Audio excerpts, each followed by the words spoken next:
Book 9. 1.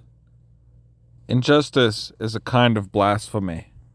Nature designed rational beings for each other's sake, to help, not harm, one another as they deserve. To transgress its will, then, is to blaspheme against the oldest of the gods. And to lie is to blaspheme against it too, because nature means the nature of that which is, and that which is the case are closely linked, so that nature is synonymous with truth, the source of all true things. To lie deliberately is to blaspheme.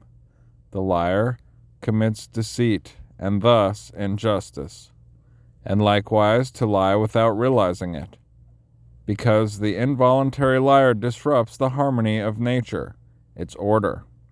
He is in conflict with the way the world is structured, as anyone is who deviates toward what is opposed to the truth, even against his will. Nature gave him the resources to distinguish between true and false, and he neglected them, and now can't tell the difference. And to pursue pleasure as good and flee from pain as evil, that too is blasphemous. Someone who does that is bound to find himself constantly reproaching nature, complaining that it doesn't treat the good and bad as they deserve, but often lets the bad enjoy pleasure and the things that produce it, and makes the good suffer pain and the things that produce pain. And moreover, to fear pain is to fear something that's bound to happen, the world being what it is, and that again is blasphemy. While, if you pursue pleasure, you can hardly avoid wrongdoing, which is manifestly blasphemous. Some things nature is indifferent to. If it privileged one over the other, it would hardly have created both. And if we want to follow nature, to be of one mind with it, we need to share its indifference. To privilege pleasure over pain, life over death, fame over anonymity, is clearly blasphemous. Nature certainly doesn't. And when I say that nature is indifferent to them, I mean that they happen indifferently at different times to the things that exist and the things that come into being after them through some ancient decree of providence, the decree by which from some initial starting point it embarked on the creation that we know, by laying down the principles of what was to come and determining the generative forces, existence and change, and their successive stages. 2. Real good luck would be to abandon life without ever encountering dishonesty or hypocrisy or self-indulgence or pride. But the next best voyage is to die when you've had enough. Or are you determined to lie down with evil? Hasn't experience even taught you that, to avoid it like the plague? Because it is a plague, a mental cancer, worse than anything caused by tainted air or an unhealthy climate. Diseases like that can only threaten your life. This one attacks your humanity. 3. Don't look down on death, but welcome it. It too is one of the things required by nature. Like youth and old age, like growth and maturity, like a new set of teeth, a beard, the first gray hair, like sex and pregnancy and childbirth, like all the other physical changes at each stage of life, our dissolution is no different.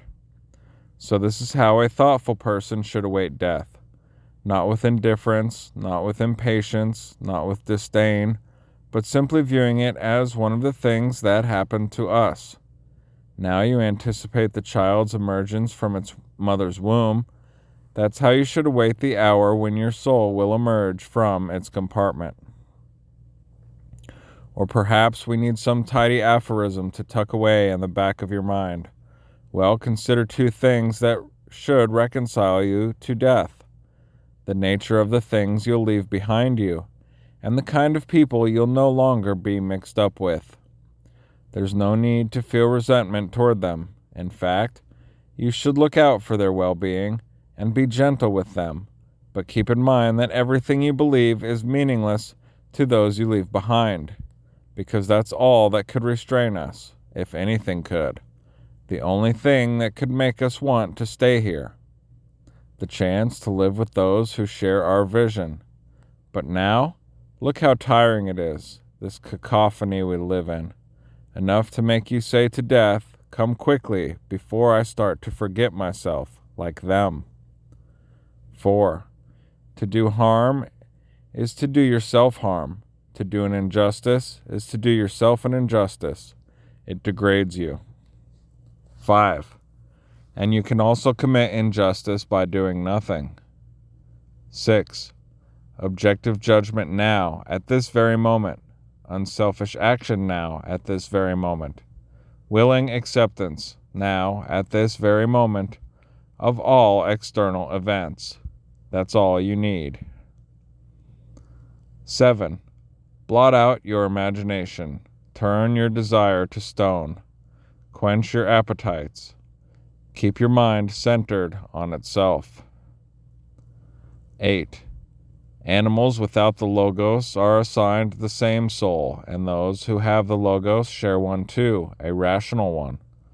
Just as all earthly creatures share one earth.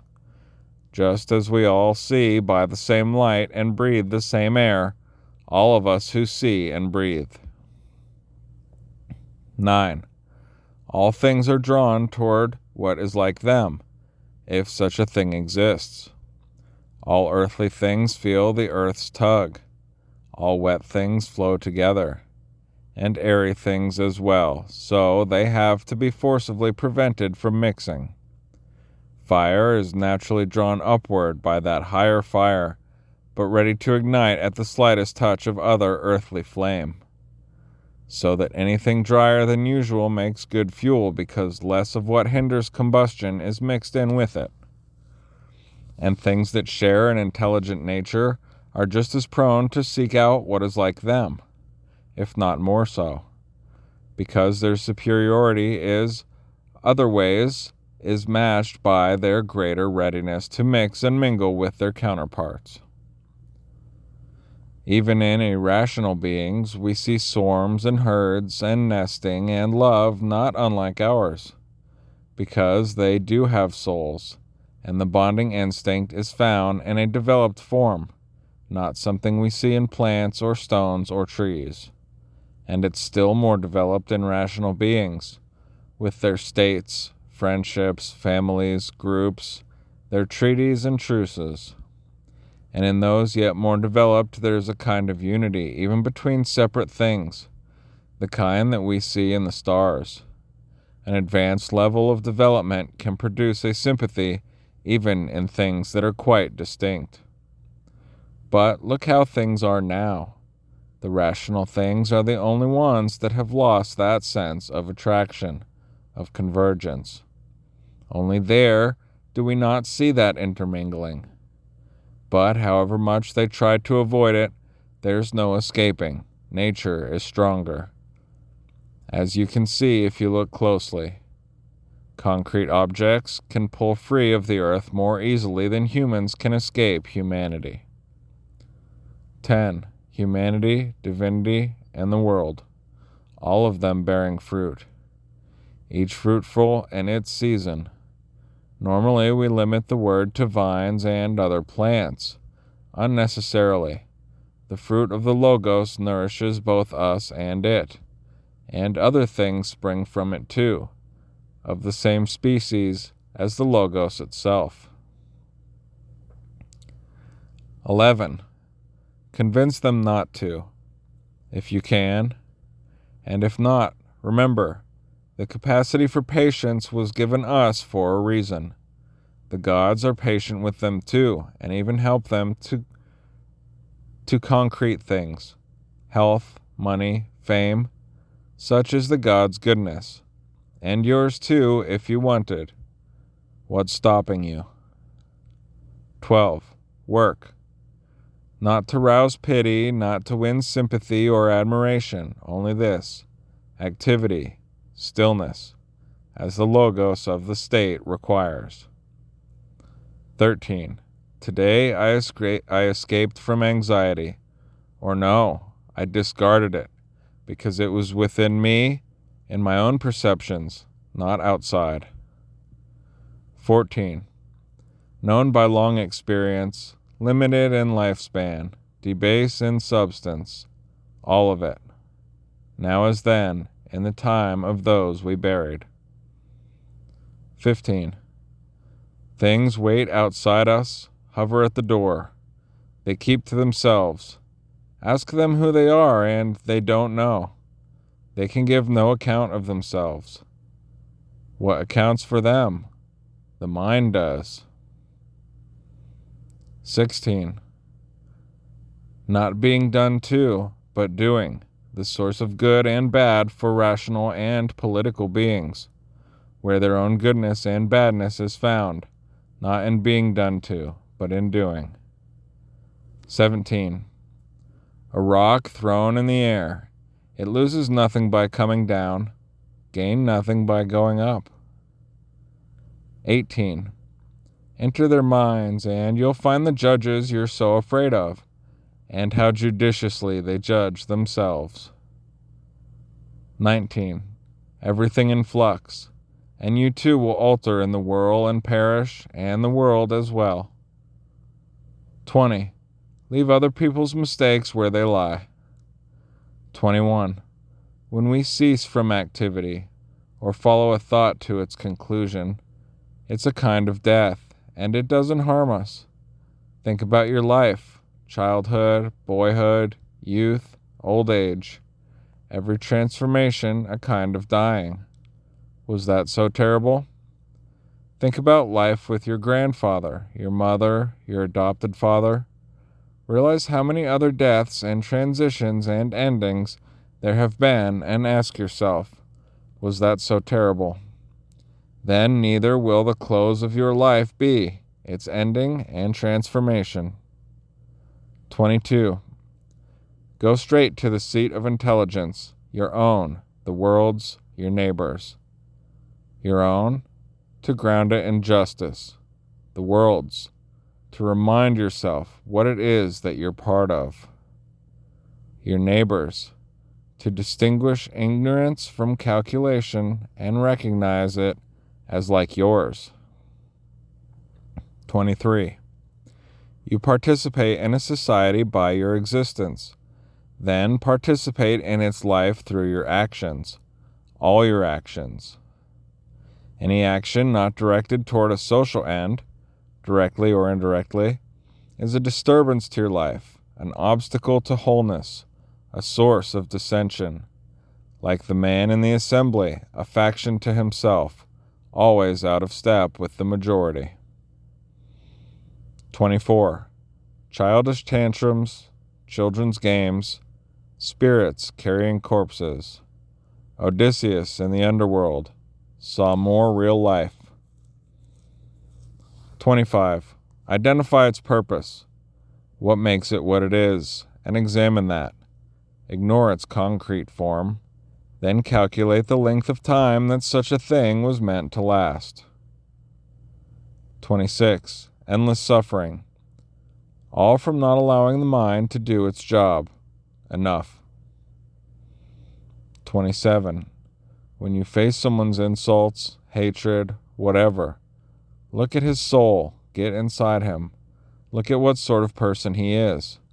You'll find you don't need to strain to impress him, but you do have to wish him well. He's your closest relative. The gods assist him just as they do you, by signs and dreams and every other way, to get the things he wants. 28.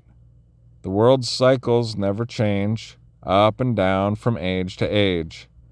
Either the world's intelligence wills each thing, if so, accept its will, or it exercise that will once and for all, and all else follows as a consequence. And if so, why worry? One way or another, atoms or unity. If it's God, all is well. If it's arbitrary, don't imitate it. The earth will cover us all, and then be transformed in turn, and that too will change, ad infinitum, and that as well, ad infinitum. Think about them, the waves of change and alteration, endlessly breaking, and see our brief mortality for what it is. 29. The design of the world is like a flood, sweeping all before it. The foolishness of them, little men busy with affairs of state, with philosophy, or what they think of as philosophy, nothing but phlegm and mucus. Well, then what? Do what nature demands. Get a move on, if you have it in you, and don't worry whether anyone will give you credit for it. And don't go expecting Plato's Republic. Be satisfied with even the smallest progress, and treat the outcome of it all as unimportant. Who can change their minds? And without that change, what is there but groaning slavery, a pretense of obedience? Go on and cite Alexander, Philip, Demetrius, Phalerum. Whether they knew nature's will and made themselves its student is for them to say. And if they preferred to play the king, well, no one forced me to be their understudy. The task of philosophy is modest and straightforward. Don't tempt me to presumption. 30. To see them from above, the thousands of animal herds, the rituals, the voyagers on calm or stormy seas, the different ways we come into the world, share it with one another, and leave it. Consider the lives led once by others long ago, the lives to be led by others after you, the lives led even now in foreign lands. How many people don't even know your name? How many will soon have forgotten it? How many offer you praise now, and tomorrow, perhaps contempt? That to be remembered is worthless, like fame, like everything. 31.